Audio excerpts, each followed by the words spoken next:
Matt, a lot of talk about the first two games on the schedule at Memphis and Arkansas. What's your take there? How important is it for you guys to get off to a good start? No, I think it's very important to get off to a good start. Really, we're focused on the first one. You know, I think opening with an opponent like Memphis, very similar to last year with an opponent like Texas Tech. I think the guys, they prepare and they know they have a very good team to get ready for. So I think in that way, it kind of gives you a little bit more of a sense of urgency in that.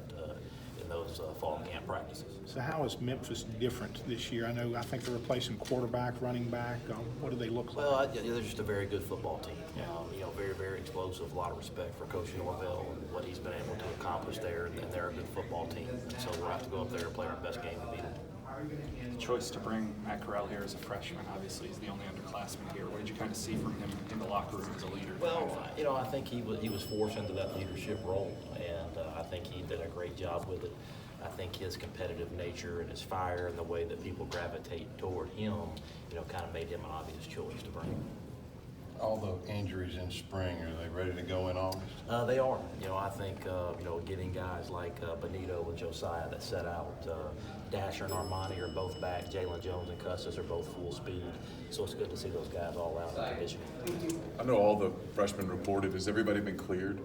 They have. So far, everybody's been cleared to work out and play. I don't foresee there being any academic casualties. How does Matt work with those trio of younger guys underneath him? Because he was kind of that guy last year. Yeah, well, you know what? I might be the only team in the country with 4 freshman quarterbacks.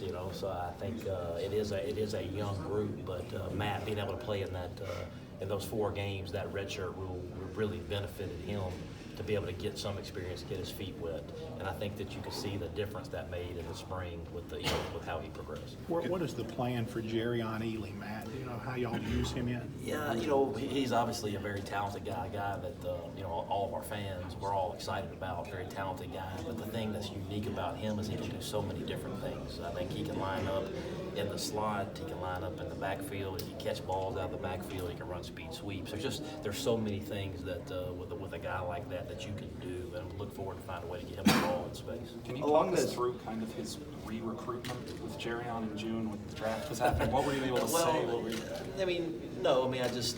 I think Jerry, I think he loved Ole Miss and was one of our first commitments in this class, and I think he wanted to be there. Obviously, that there was an opportunity that he could take care of his family for the rest of his life. He was going to take it, but fortunately it worked out for us, and we're fortunate to have him. Obviously, you got a couple of guys doing the football, baseball thing. Obviously, you're only responsible for the football side, but have you talked to them at all about just what the two-sport life entails? Yeah, absolutely. They kind of knew what they were getting into, and Coach Bianco and myself both talked to them in the recruiting process about that. But they're both special young men, and we'll work through that as we move forward.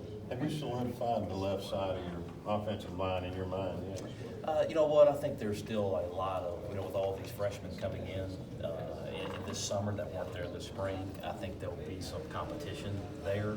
But I do feel really good about Bryce and about Royce. I thought they had a really good spring. And I think Alex maybe having the ability to maybe move over and play some left too. So I think there's still a few things that we have to decide, but I think there's going to be a lot of competition in fall camp.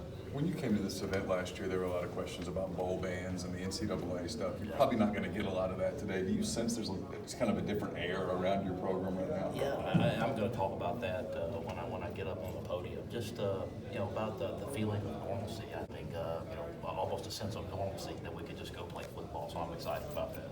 Where are y'all at, Matt, with scholarships after Cavante and Josh? Are y'all at 83? Yeah, so what we're at 80. We're at 84 right now. We're able to put Mac Brown and Luke Logan both on with those 2 departures. I know you can't talk about individual guys, but kind of a string of commitments over the last 8 weeks. How does it feel to kind of see the recruiting front pick up? Well, I think anytime that you can walk into a living room and not have the cloud hanging over your head, I think that's a huge thing. And I think you're seeing immediate impact on the recruiting trail because of what we just talked about.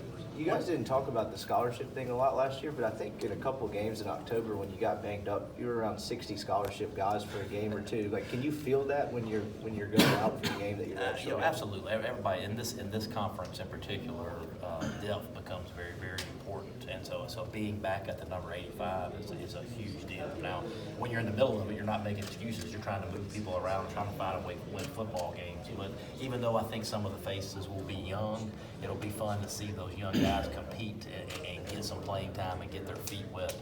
But I do think getting back to a full allotment is very important. What's your feelings on this defense? I mean, it was pretty bad last year. And Right. a lot of the same faces. I mean, you see a year wiser, or you just see the same old guys? Well, I think you got a bunch of guys over there who played a bunch of football. I mean, you look at Josiah Cody, Benito Jones, and Tariqus Tisdale, and Momo, and Willie, and Kadir, and Jalen's. You see a bunch of guys that played a lot of football. But quite frankly, what I saw in the spring I liked the most is they had a chip on their shoulder. They're tired of hearing about how bad they are. And I'm excited to see these guys, play with that chip on their shoulder. I knew Coach McIntyre was a very, very good coach, but it was fun to see them really buy into his system and develop confidence as they went this spring. So I think you'll see a much, much better defense when we take the field against Memphis. Still got to go do it, but I'm confident that we're going to be a much better defense. Have they adapted to the 3-4 pretty well? Yeah, I think it was, y'all came to practice. It was a pretty seamless transition. And, even with Kadir and Chuck Wiley and Sam Williams out there in space, it kind of fit them. And I really like the efficiency with, Coach Roach going from coaching 4 guys to only 3, and then Tyrone Nix only coaching 2 guys. I just think it's a very efficient in our approach. I'm excited about that. What can you evaluate right now about Jalen Jones before he's really full speed in practice? Well, I think physically he's fine. They'll be mentally, he'll have to get over those full speed cuts. And the first time he gets tackled, he's on a kickoff return. The first time he's got to, change directions, full speed in the game. But he's looked great so far. And Pat Jernigan and our medical staff have done a good job getting him back. So will y'all continue to use him in special teams? We will. Matt, do you expect the punt return to be more of a weapon rather than let's just catch it?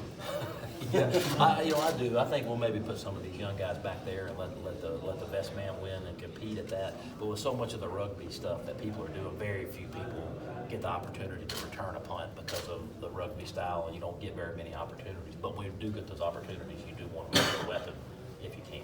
You mentioned being a young team, and obviously with all those freshmen, how many of those guys are almost going to have to play? Well, at the obvious spots, offensive line and wide receiver, you're going to have some young guys step in and play or provide depth. And so I think those are 2 key positions. So you're looking at guys like Nick Broker, Mingo, Dennis Jackson, even guys like Tyler Knight that haven't played a bunch. You're going to have to see them step in there and have a significant role.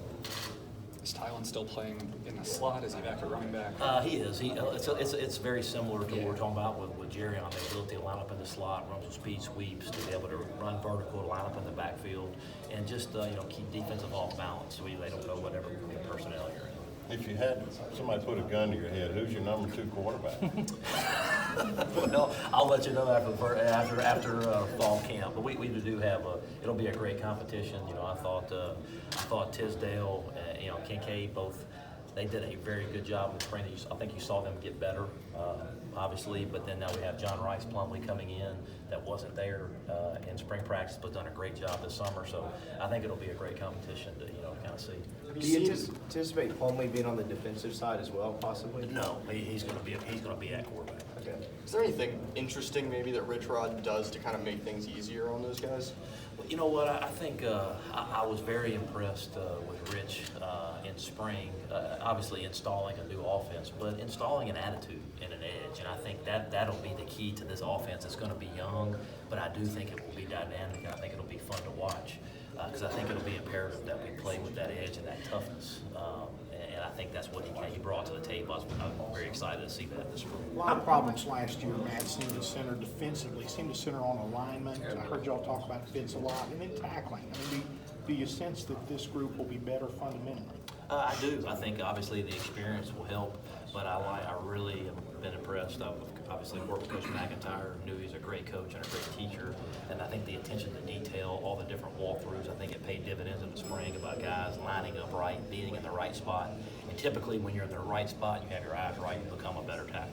How much does a slightly slower paced offense help the defense, or is that overrated? You know what I mean, just as far as not being on the field as You know, much? I think, whenever you can make all your checks and get your cleats dug in the ground, obviously it becomes easier.